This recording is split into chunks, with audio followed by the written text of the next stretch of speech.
Hi. Hello. So, I am on live, but I'm also going to save this as a IGTV video, so I'm not really going to wait for anyone to get on. I'm just going to talk because I don't want to edit this or anything. So, I was just got back from work and I'm just sitting on my bed thinking, and my mind, I talked to the Lord and he just kind of led me to get on here and talk about kingdom relationship building.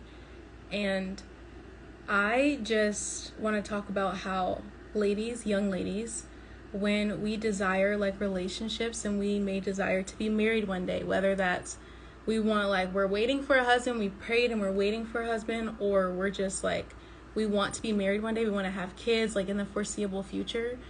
I think a lot of the young ladies these days need to know that you have to prepare for that. The present is the best time to prepare. So if you see yourself getting married and having kids in the future, preparation is now. Your time to prepare for that spiritually, to prepare for that emotionally, physically, all of that.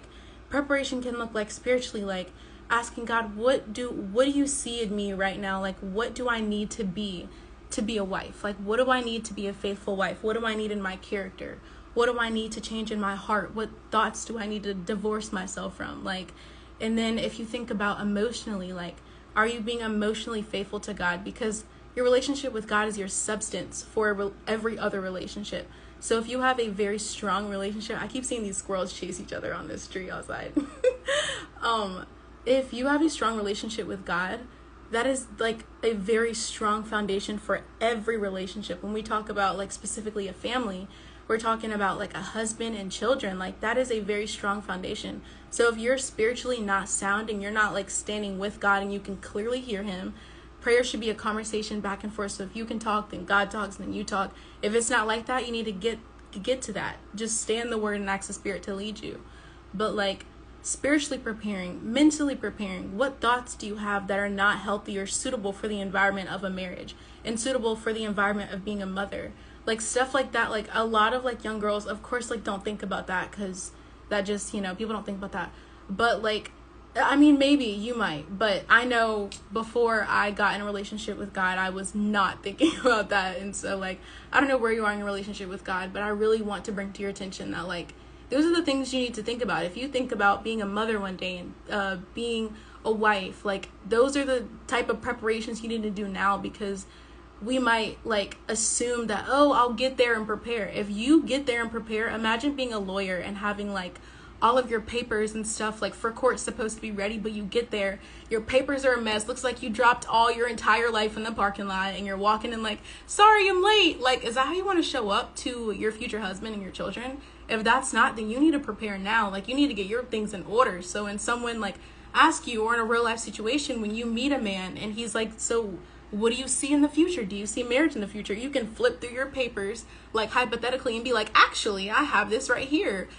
That's the type of preparation you want to be prepared for. And that's the vision that God gave me for my marriage season. I remember a year ago, I was just talking to God about being a wife and being prepared. Grazie. I was talking about just becoming a wife and becoming prepared to, take on the role of being a mother and, just being in a healthy relationship. And these are the things that God prepared me with. And I really want to do something with this. I know God is going to lead me, but I really do want to do something and put something together digitally for the young ladies that, anybody can access it on the internet, where you can actually understand okay, if you want this, you have to prepare and do X, Y, and Z. And it's going to look different for everybody, but I don't want to be on here for too long. I just kind of wanted to get on live because I didn't want to record something and have to edit it and all of that stuff. So anyway, I hope you guys have an awesome day. I keep looking at these squirrels outside my window. Y'all, North Carolina got all types of squirrels. Preparation prevents poor performance. Yes, exactly. That is so good. Word. Someone just said in the chat, preparation prevents poor performance. Thank you, David. That is very true. So if you don't want to perform poorly, then you need to prepare. You need to get yourself in order, and that starts with prayer. Don't start doing random stuff and go activating your will. You need to go and pray. Don't do anything but pray. Don't go buy a book. Don't go do any of that. You need to just talk to God first, because God is the one that will lead your steps, and he's the one that sets a strong foundation. And so yeah, that's pretty much it, you guys. You guys have an awesome, blessed day. Do something that makes you happy today. Pray, whatever you got to do. But I hope you have a blessed evening. I'll see you guys later.